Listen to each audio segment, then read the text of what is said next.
Qu'est-ce qu'on peut faire la semaine du 13 au 19 avril? Je te donne 5 recommandations food et culture pour cette semaine. On commence avec une nouvelle exposition à la Cinémathèque qui va mettre à l'honneur Marilyn Monroe puisqu'elle aurait eu 100 ans cette année.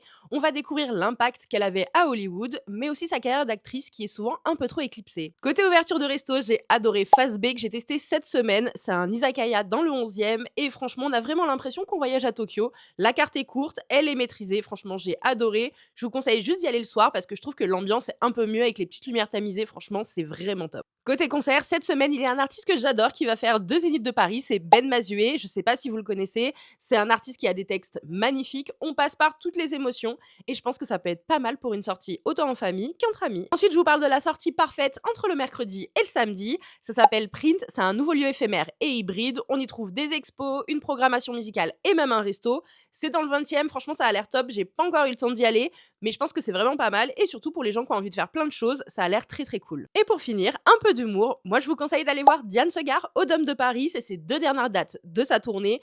Vous l'avez peut-être découverte sur les réseaux et franchement, vous allez l'adorer sur scène. Ce spectacle est fantastique et vraiment, je vous le conseille si vous avez envie de rigoler, mais aussi de passer par toutes les émotions.